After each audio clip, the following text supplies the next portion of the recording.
Okay, good afternoon. I'd like to thank the Global Innovation Summit organizations for this opportunity. I know I'm probably standing between you and the lunch. I'll probably take a few quick minutes to talk about innovation in India. Okay. So, I mean, you can look through, right? From India, we're looking at this part of the world. That's a beautiful picture. Um, my name is Satish Kumar. I'm from Simsy Ventures. Simsy is a startup and innovation management simplified for you. So let's take a quick journey about the innovation landscape in India. So if you look at the global innovation index, India was about 81st rank in 2015, but in the last 10 years or so, we are now today about 39th rank, almost jumped 42 positions. So there is a significant progress happening in the last 10 years or so, but a very long way to go. 39 is not the best that we can boast about, but big way to go. So if you look at India's innovation landscape and look at some of the key sectors, as you may know, agriculture is still the largest GDP contributor. Some of the sectors are agriculture, manufacturing, healthcare, IT, recently space technology. You may know about ISRO, most cost-effective space research organization, and also electronics and digital infrastructure and energy technology. If you look at some of the strengths of India's innovation ecosystem, obviously, we are blessed with 1.4 billion population. The human capital and the kind of research happening so far, that is really the big strength. If you look at the STEM graduates, it is the largest in the world. Today, it's about 12 million youth STEM students coming out every year. And by 2027, that's expected to cross 18 million youth STEM graduates graduating every year. So that's a lot of talent that needs to be nurtured and driven to the path of innovation. Obviously, there is a lot of ICT, IT services export, so it's a number one globally. In terms of the startup ecosystem, it's slowly evolving after the US and China. India is the third largest startup ecosystem, really nurturing the innovation and shaping the future. And as of now, we have about 118 unicorns coming out of India. So also in terms of the capital, venture capital, taking risk and supporting innovation and entrepreneurship, that's a very critical component. So India is a sixth globally today. In terms of the knowledge and tech outputs, 22nd, and market sophistication, 23rd. And the government support is very critical for the transformation of innovation within the country. A lot of policy schemes and funds being allocated in the recent, I would say, maybe 2 decades or so. So you will see a significant outcome or result of that. Similarly, some of the other, landscape challenges, if you look at, these are the areas that needs to happen, like ease of doing business. We're still 58th. That's a long way to go. In terms of the infrastructure, the skill gap, and the talent retention, R&D investments, and there is a weak collaboration between academia and the industry that needs to be plugged, and some of the regulatory hurdles and limited access to risk capital. Some of these challenges needs to be addressed. So if you look back, some of the key stakeholders of wherever India is today, there is a huge initiatives happened. Let's say Make in India. There is from the policy makers. There is a Digital India, which really paved the way for adoption of innovation. Let's say getting everybody having a identity, bank account, and really all the transaction in one tap, even if it is few cents. You can do that. So there are a lot of initiatives. So there is a ATL innovation mission. So it's really driving the innovation across the country from the government. There's also Startup India initiative. There is a Idea Lab, Agni initiative. Recently, India AI has taken a new initiative from the policymakers. Similarly, there is a lot of institutional support. There is a planning commission called Niti Aayog. And also there are a lot of science and technology clusters which is contributing to the innovation in India.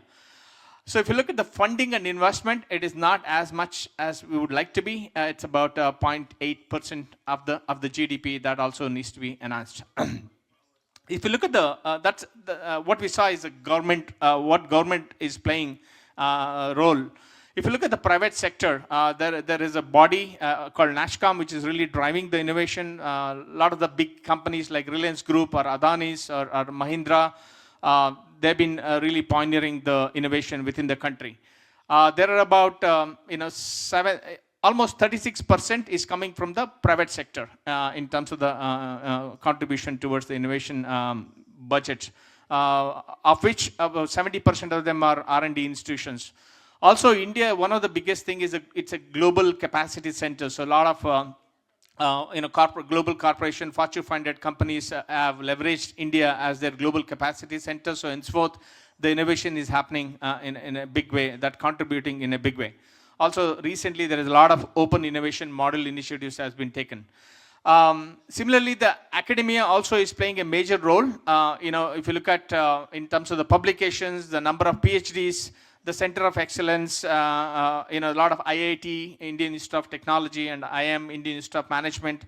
And there is a skill development initiative, NSDC, National Skill Development Corporation, that has set out a mission to develop skills of 100 million youth to be skilled and employed. That is also contributing to innovation landscape within India.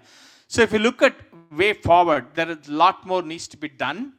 Whether it's a policy makers from the government standpoint or from the industry, whether the corporate, the enterprises, or even SMEs, or most importantly, the academia. But that's really where the skills and the talent and the students, they really need to be engaged. So these are some of the areas wherein all these three stakeholders can significantly contribute to advance innovation in India. So way forward, going forward. Right. Recently, there is, you may have heard this, Viksit Bharat 2047. As you may know, by 2047, India will be achieving 100 years of its independence. Viksit means developed. Bharat is another name for India. So developed country, to be a developed country by 2047, that's the vision that Honorable Prime Minister Mr. Modi has come up with. So a vision is to be a developed, innovative, sustainable India by 2047. There are three key pillars that the policy makers have identified. There is going to be a lot of strategic focus from the policy makers on the R&D, infrastructure, education, and policy innovation for the country. So if you look at the aspirations of what's going to be the aspiration of Viksit Bharat, developed India by 2047, is India is aspiring to be the global leader in innovation, inclusive economic growth, most importantly the youth empowerment and a sustainable development overall for the country. So some of the initiatives that they have taken is really increasing the R&D investment, supporting the innovation ecosystem, fostering the public-private partnership, and a lot of policy regulations and framework. And there is a clear, from now till 2047, there's a clear milestones identified and the data-driven targets that has been taken. So let me just talk about some of the success stories of this initiative. So you may have seen Aadhaar. Aadhaar is basically identification, your ID card. Imagine 1 billion identification is being digitized, and anything and everything is linked to that is an amazing achievement. You may have also heard UPI, Universal Payment Interface, right? Whether it's even few cents, 1 cent, 2 cents, 3 cents, you see everybody is digital in India, and I think many countries also adopting this universal payment interface outside of India as well. Also, there are a lot of sustainable initiatives. There is the largest solar park which is being built. And in terms of the education, there is a MOOC, which is the largest online free e-learning platform for the entire youth. So personally, I was involved in some of these initiatives. So let me just digress into some of the things that we have been involved and we have been driving. I was part of the digital classroom transformation in India in the last one and a half decade or so. So we had built a #1 education ICT company in India, imparting education much more effectively than old way of doing things. We transformed about 80,000 classrooms.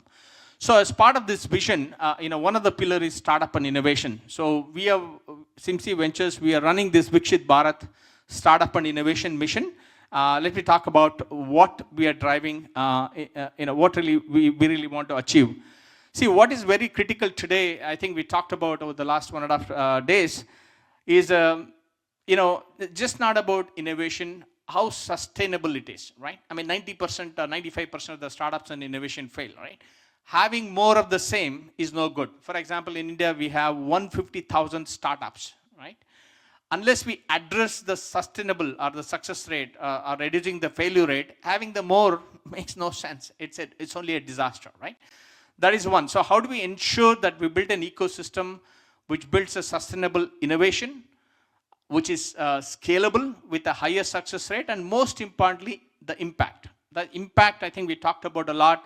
It cannot be just for profitability, but impact with triple bottom line, right? The profitability, the impact on the people and the community, and also the planet Earth. So we have a comprehensive life cycle. So this can be, by the way, localized and customized for any country in the world, right? So this is for India. By 2047, the kind of life cycle that we want to measure is the number of users assessment. So today, with our AI-driven platform, which is a GNI accredited platform, you can, in 30 minutes, any one of us can do 3 things, right? One, identify our own innovation and natural innovation and entrepreneurial traits, right? That's first. Second, we normally don't know what is the relevant problems that I can solve based on wherever I am, based on my profile. That can be identified. You can identify about 10 opportunities.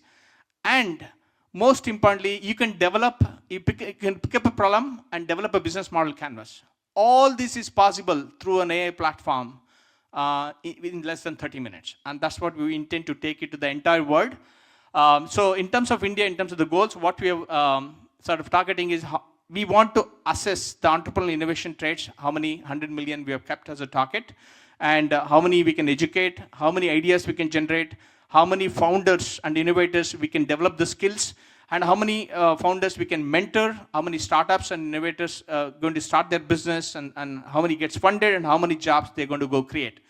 So it is all leading to the critical impact areas for any nation globally, right? Number of employment, job creation, contributing to GDP growth, and helping them to increase the per capita income. I mean, this is one of the biggest challenge in India, even though, let's say, we are fifth largest economy in the world, and we may be becoming the third. But I think one of the parameters is the per capita income. So that's really critical. That defines or shows how well individual citizens of the country. So all this will lead to economic stability, social well-being, and sustainable development. So this is what we are driving, and this can be localized to any country globally. So how do we do it? We basically, I think we talked about collaboration, so we cannot emphasize enough. If you look at the key innovation ecosystem player for any country, these are the key players. One, higher education. We partner with universities and colleges. Second, the industry, whether they could be corporate or enterprises or SMEs. We bring them together in terms of the future needs and open space and innovation. We work with the startup ecosystem, the incubators and the accelerators, the investors, and also the development agencies and NGOs, working closely with the policymakers. So these are the 5 ecosystem partners that we bring together through an AI-driven platform to transform the country in a structured approach. So through their partnership, what do? Right? We bring together the builders and the enablers. The builders could be students, anybody, right? We can even go to high school, so high school and above, but we are focusing on universities and colleges starting with, because you can see the impact within 1 year, 2 year, 3 year results. So for example, imagine I'm a 4-year graduate student in a university or a college. Every semester I can pick up a relevant industry need, right? Any particular course that I'm studying, what is the relevant industry where I'm going to be? I can innovate every 6 months on a new problem related to the industry, and I can become a natural innovator, or increasing my employability. Best case is to pick up a problem and become an entrepreneur. So we bring together enablers, whether the students are working professionals or entrepreneurs, and most importantly, we bridge them with the relevant mentors the angel investors, and the startup consultants, and the startup service providers. So today the platform is in about 100 plus languages, including Arabic. We're in about 93 countries, as of now, and we continue to grow every single day. So that's a platform footprint. So what are we trying to solve? So the most importantly, I talked about initially, most of us, naturally, even when I was an entrepreneur, I didn't know what is my natural traits to be successful entrepreneur, innovator. I don't know. Now I can find that out in 10 minutes, right? The next, there is no structured access to, structured approach of setting up, launching, scaling the entire, from a -1 to 0, 0 to 1, 1 to 10. So we are a venture studio. We build startups like a manufacturing startup, the process, procedure, working session, do's, don'ts, when to do, what to do, how to do. The entire repository is available on the platform for somebody to take the journey successfully. So that's made available to them.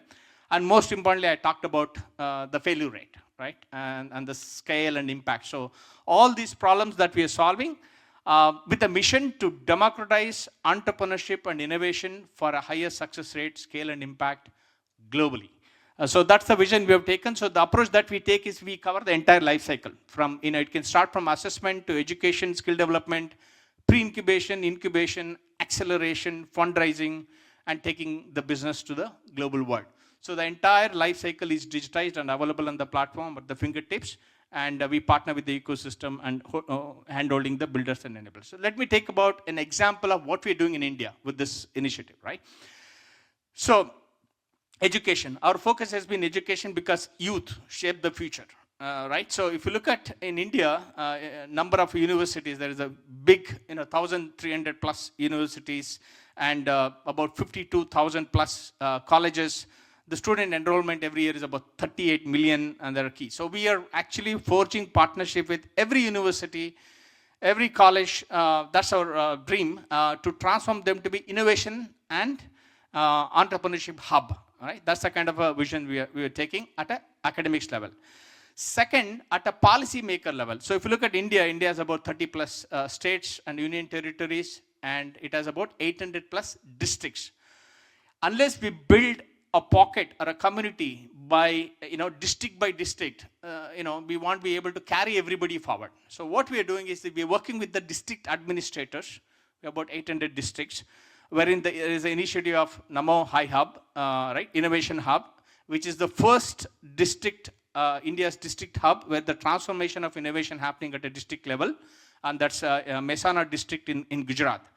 Right, the beauty about this is that you got to innovate solving a local problem, then the regional, then the country, and the international, right? So we have identified for that district, what are the top needs or the problems of the community, of the citizens of that, right?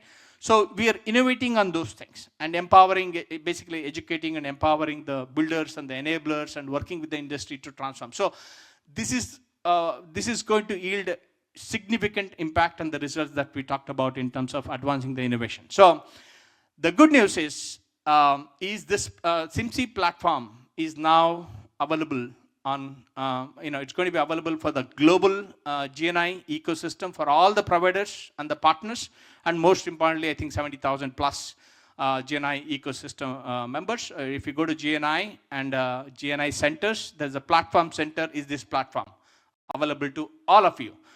So this could be localized and white labeled to any country. We are very keen to partner with each one of you, whether you have connections to the higher education, startup ecosystem, industry, government policymakers, or development agencies or NGOs globally.